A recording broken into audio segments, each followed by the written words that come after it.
Hello guys, welcome to our channel Nandini Infosys. I am Apurva Agarwal. I am from Nandini Infosys.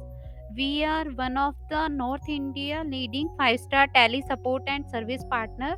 We are giving you best solution and customization according to your business. So this is our tagline. We transform your business with results. And thank you to subscriber to regular viewing my channel।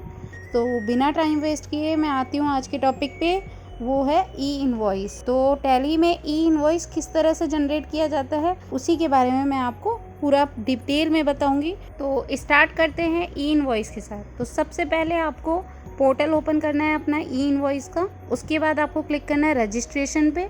यहाँ option आता है portal login. Portal login पे जाके आपको अपना GST number डालना है। GST number के नीचे ही ऑप्शन आ रहा है कैप्चा का। कैप्चा जो भी वहाँ होता है उसी को डाल के एंटर करना है। गो पे क्लिक करना है।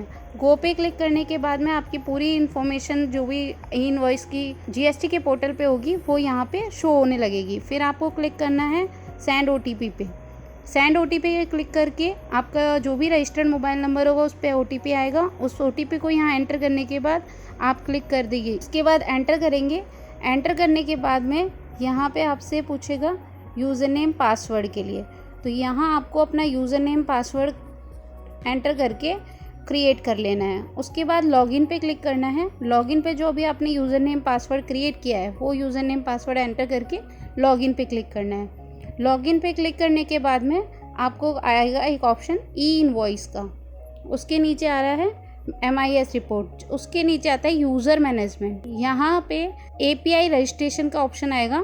API रजिस्ट्रेशन पे क्लिक करेंगे। API रजिस्ट्रेशन पे क्लिक करने के बाद में आपके पास में ऑप्शन आएगा क्रिएट API यूज़र का। क्रिएट API यूज़र पे क्लिक करने के बाद आपको सेलेक्ट करना है थ्रो GSP। थ्रो GSP करने के बाद में आपको यहाँ पे मेनली जो GSP है टैली का उसे सेलेक्ट करना है, जो कि है tally India. Tally India select करने के बाद में आपको अपना यूज़र नेम पासवर्ड बनाना है। ये जो यूज़र नेम पासवर्ड होगा ये बेसिकली होगा API का यूज़र नेम पासवर्ड। यही आपको टैली में जब भी ई इनवॉइस बनाएंगे उस टाइम पे यही API का यूज़र नेम पासवर्ड आपको एंटर करना होगा। इसीलिए इसको क्रिएट करने के बाद में आप इसको एक डेस्कटॉप पे टेक्स्ट फाइल में सेव कर लेंगे, जिससे कि जब जब भी आपको यूज़र नेम पासवर्ड डालना होगा आपको याद नहीं रखना है, अपने डेस्कटॉप पे सेव करके रखना है। उसके बाद हम आते हैं टैली पे। तो टैली में आपको क्या क्या अनेबलिंग करनी है वो मैं आपको डिटेल में बताऊंगी। तो सबसे पहले आपको क्लिक करना है F11 पे। जो इनवॉइसिंग आप डेली बेसिस पे करते हैं बिल्कुल सेम वैसे ही करनी है। F11 पे क्लिक करने के बाद आप ई इनवॉइस को अनेबल कर लेंगे। ई इनवॉइस को अनेबल करने के बाद में आप अपना जैसे इनवॉइस बनाते हैं सेम वैसे ही फॉर्मेट में इनवॉइस बनाएंगे।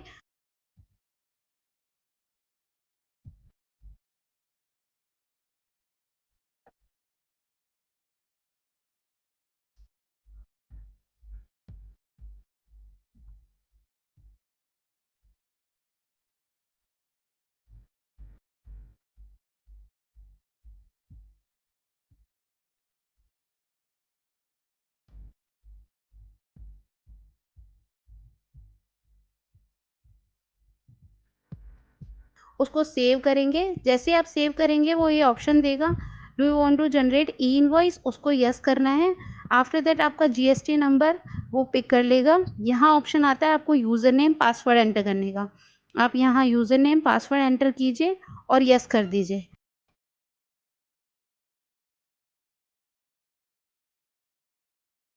यस करेंगे जैसे ही उसी के बाद में आपका ई इनवॉइस जनरेट हो जाएगा। जैसे वहाँ पे लिखा आ जाएगा सक्सेसफुली ई इनवॉइस जनरेटेड के बाद जैसे आप एंटर करोगे ना, एंटर करने के बाद में आपको जो भी इनवॉइस होता है उसके ऊपर QR code plus IRN number print होके आएगा। उसके बाद में आपका सेकंड पॉइंट आता है बल्क जनरेशन, कि बल्क में भी अगर हमें ई इनवॉइस जनरेट करना है तो किस तरह से करना है। बल्क में जनरेशन करने के लिए आप सारे इन्वॉइसेस अपने सेव कर लीजिए बना के। उसके बाद आपको क्लिक करना है एक्सचेंज पे। एक्सचेंज पे क्लिक करने के बाद में यहाँ ऑप्शन आता है send for E invoicing. Send for E invoice पे क्लिक करेंगे।